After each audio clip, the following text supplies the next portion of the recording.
what I will be teaching you guys is Pate Au Choux. Now, when I attended Johnson & Wales here in Charlotte, these are probably one of the most staple recipes that I learned becoming a pastry chef.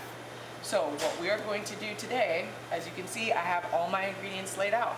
So when you students are starting this at home, mise en place, mise en place, mise en place. I cannot stress enough how you have to mise en place. So mise en place means everything in its place. So that way when you are cooking and you are working, you don't have to run all over your kitchen to find your ingredients and equipment and tools. So you'll see here I have a stick of butter, which is about 8 ounces of butter. I've got my salt and sugar already proportioned, so it's about 1/4 ounce. I've got my milk here. It's about 16 ounces or 1 pound. I've got a little bit of water here, but I'm going to tell you exactly why I have this water here later. I've got my flour, so I've got about 10.5 ounces of flour. And then I also have about 5 eggs cracked, or 16 ounces. Now the thing with eggs, you will want to make sure you weigh it. No 2 eggs weigh the same, believe it or not. Okay? I also have a piping bag, a piping tip for later, so I can show you guys exactly, once your creation of Pate Au Choux is done, what you can do to create beautiful pastries. So typically speaking, Pate Au Choux is used for probably what you've seen, eclairs, profiteroles, like little cream puffs. A lot of French dishes use this dough to not only make sweet pastries but also savory pastries. So this is a very universal dough that you can use. It's light, it's fluffy, it's airy, it looks beautiful. You can dip your profiteroles in chocolate, or you can put like cream cheese and ham. Really, this is a very versatile recipe. So what we're going to do first is I'm going to have my burner here. I'm going to turn it on. Now, for those that do have gas at home, you probably can be just fine with what you're using, medium, medium-high, high heat. If you're using electric, you want to pay attention to your pot, because I found out electric can burn things a lot more quicker. So definitely have your settings to medium low if you are cooking with electric at home, just so that way you don't burn your product and you can kind of take care of your product while you're cooking it. Okay? So right here, I've got the fryer going. We're going to take our 8 ounces of butter, or 1 stick of butter. You want to kind of have it out in room temperature before you start cooking, so that way it melts nicely. So you're going to take your butter. You can kind of see it starting to melt right now. I love butter. Butter is definitely a staple in the kitchen, especially for pastry chefs. Okay? So I'm going to have my salt and sugar already proportioned out. You can kind of see here it's already mixed. So I'm going to go ahead and do that and let that melt along. Kind of stir it with the butter. So what I don't want to see, I don't want to see it boiling too much. I'm going to turn my heat down just a little bit.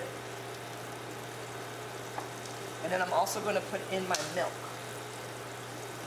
So what you want to try to avoid is burning your butter so it turns brown. You don't want that. You want a nice golden color on your batter. Okay? So I'm starting to see it boil, so I'm going to turn the fire down just a wee bit more. And I'm going to get that going.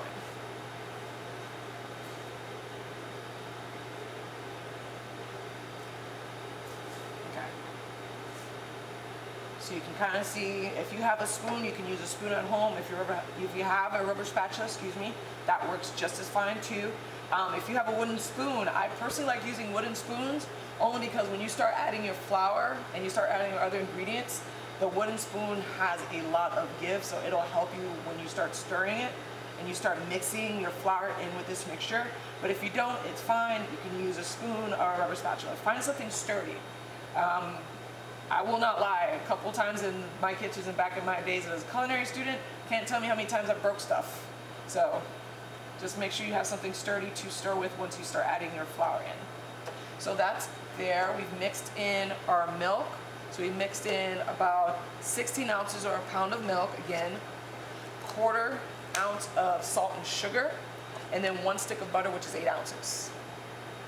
You want to make sure your measurements are exact. Again, baking is a science, so you want to make sure your ingredients come out looking perfect. Anything too much or too less, you might see a little different variations in your product. while you're making this, okay? So I'm going to turn it up just a tad bit more. Okay. I want a quick boil. So obviously when I say quick boil, you want to see like that rolling boil like you typically see when you're making pasta. Right before you add in your pasta, you know you're ready to go when you see that nice boil. Okay? So typically speaking, once your mixture is done and you add your flour, then you're going to add your eggs one at a time. So typically for this way, I'm going to do it by hand. You can kind of see the bubbles are starting to form. Little bubbles are starting to form.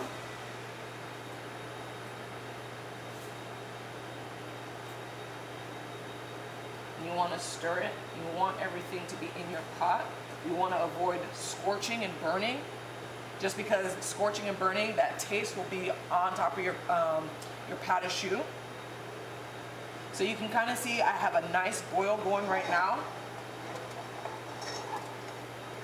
So I'm going to turn the fire low.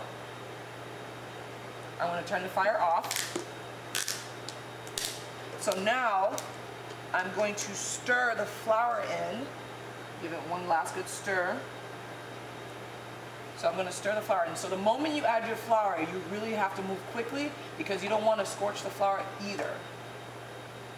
So I'm going to pour all that flour in, and then I'm just going to slowly mix it, because obviously if you go just kind of start mixing it really fervently, you might get some on your face. Might start looking like frosty snowmen, so just go nice and easy. So you can kind of see the dough starting to come together. And so this is where the work comes in. So you want to start kind of mixing it to kind of form a smooth paste. And once you form that kind of nice smooth paste, you might see some film on the bottom of the pan. That is okay. Like I said, what you don't want to see is scorching. So now that I have kind of like a smooth paste kind of forming, I'm going to add my eggs in one at a time.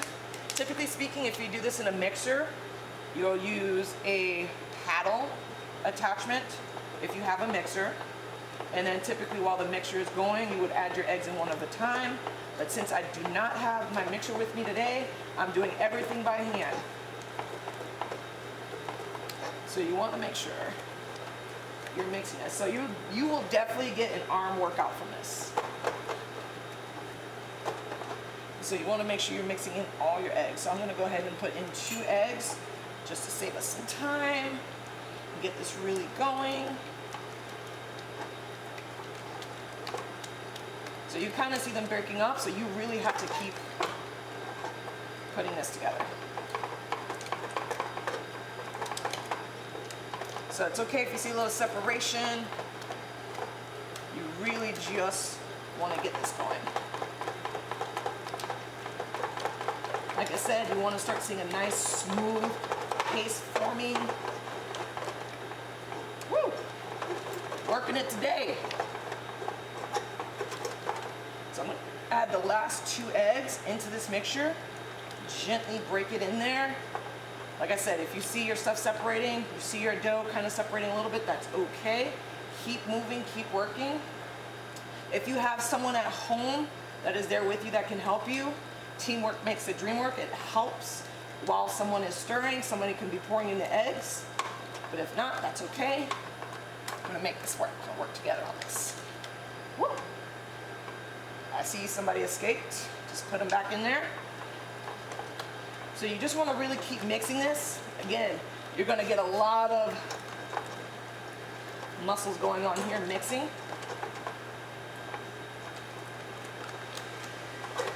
So you're going to keep mixing this until you get a nice, smooth paste.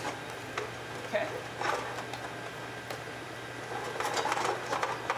You can see my arm is about to give out because this is the real deal right here. This makes you work. So as you can see, I'm starting to get a nice, smooth, golden paste. Woo! And so this is typically the consistency you want to see. So I'm going to kind of let it come up a little bit. If you've ever made slime at home or like flubber, I make flubber with my kids all the time, just something fun to make. Kind of has that putty-like smooth consistency. So when you start seeing that and it starts coming off the sides, and you can kind of scoop it around. This is typically what you want to see. So this is your pate au choux, okay? So now, my pate au choux is done. She looks beautiful, she looks gorgeous. So you can kind of see I have my sheet pan ready to go here. You can use any pan at home. If you can find parchment paper, you can find parchment paper at your local grocery stores. But if not, Pam or olive oil spray or even a little butter kind of smushed around just so your profiteroles do not stick. So you can see I have my water here. I'm going to tell you in a moment what that looks like, why we need that water. First and foremost, you have your pastry bag, you have your tip. Now, before I go ahead and start putting my mixture into my piping bag, you need to make sure you're putting your pipe inside the bag.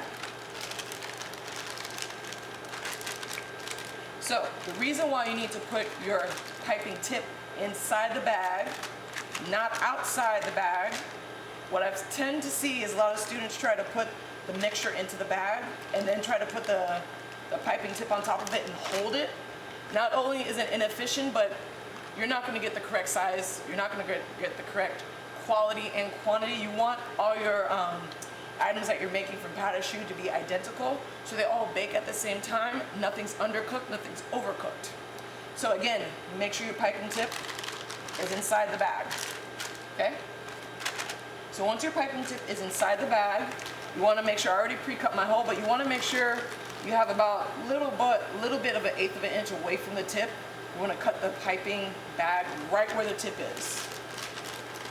So when I'm done, I kind of shove a little bit of the bag inside the tip, so it kind of hangs like this. I fold over my bag, so I kind of grab it with my hands. If you can't do that, you can also use whatever you have at home to kind of put on top, so that way you're not holding your bag. So let me show you both ways. So first way, I kind of use a container to hold my piping bag in, so that way it's easy for me to transfer my product into my piping bag.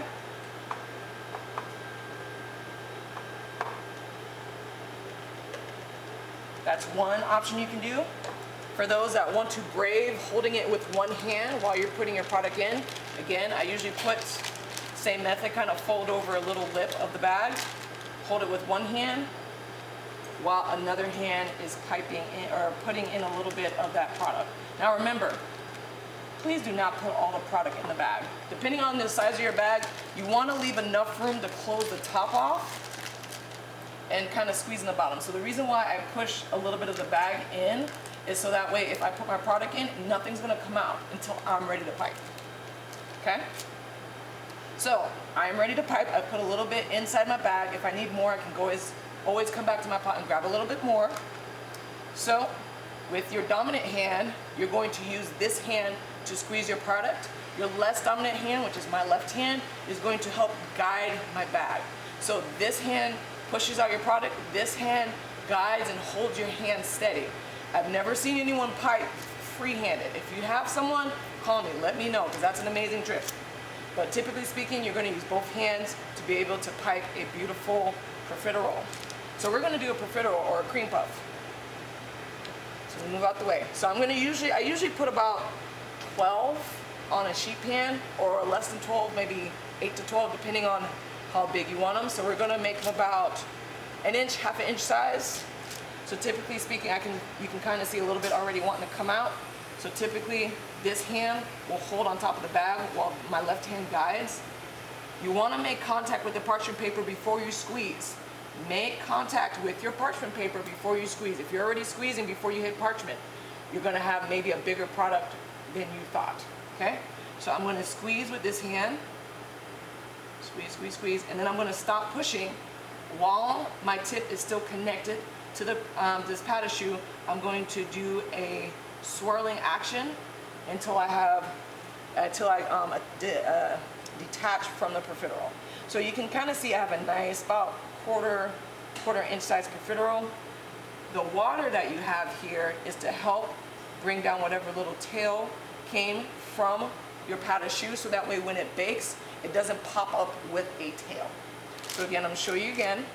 So I'm going to make contact with the parchment paper. My left hand is guiding and holding my hand steady. My right hand is pushing out the product, so I'm going to squeeze, and as you squeeze, you're going to kind of lift gently. And then I'm going to stop squeezing when I get about the size I need. Then I'm going to go in a twisting motion. Now you can kind of see there's a little tail right here. So in order to do that, I take a little bit of water and gently just pat the tail into the mixture. So again, dough is meeting the parchment paper, then I'm squeezing, and as I'm squeezing, I'm raising it high. And the great thing about Pate Au Choux is if yours don't look like mine, put these back in your piping bag and try again. Get a little bit of water, and you can kind of see there is no tail now. I'm going to do it one more time. Okay, twirl, twirl, twirl. Twirl it, yes. And then I'm gonna pat it down with a little bit of water. The reason why you have the water, not only does it hide the tail, but it's the Pate Au Choux is not gonna stick to your hand. Okay? And then last one, contact with the parchment paper or the pan. Squeeze, squeeze, squeeze, start to slowly rise. Twist, twist, twist, so you twist off that tail. A little bit of water to hide the tail.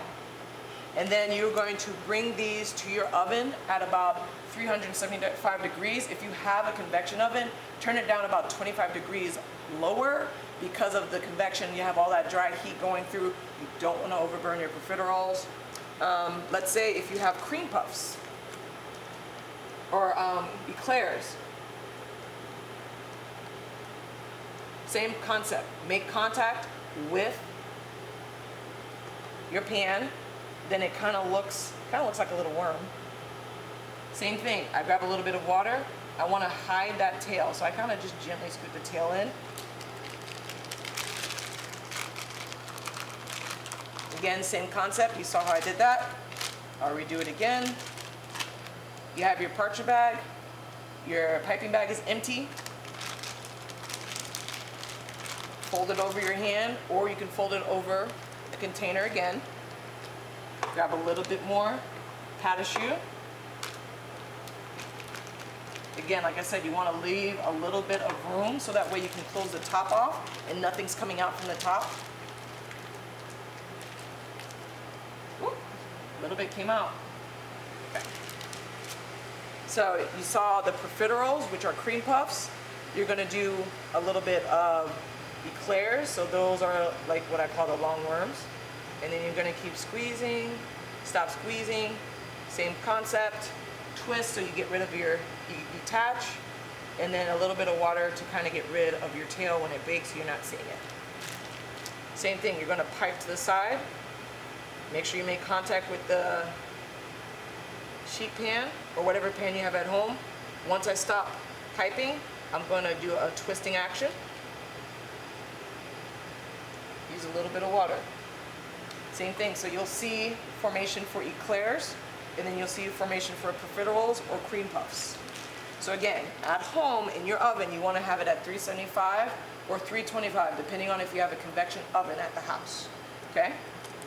And that is how you make Pate Au Choux to make your lovely creations.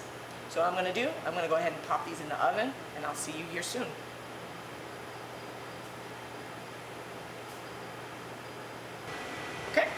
Alright guys, now we're back. So I've let the profiteroles bake for about 12-15 minutes until they're a nice golden brown. And as you can see, they are looking very good. They're looking very different. So you can kind of see that they've poofed up a little bit.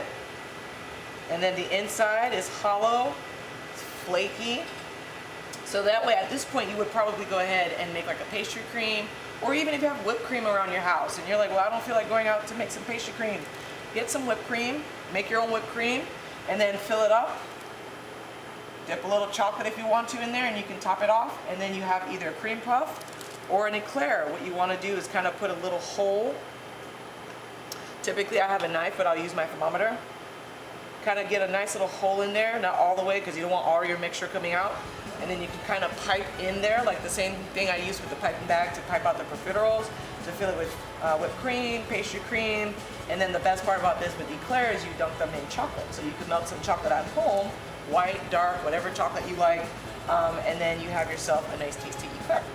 So, finished product of using Pate Au Choux. And that's it, guys. Hope you guys enjoyed this video. Join me next time.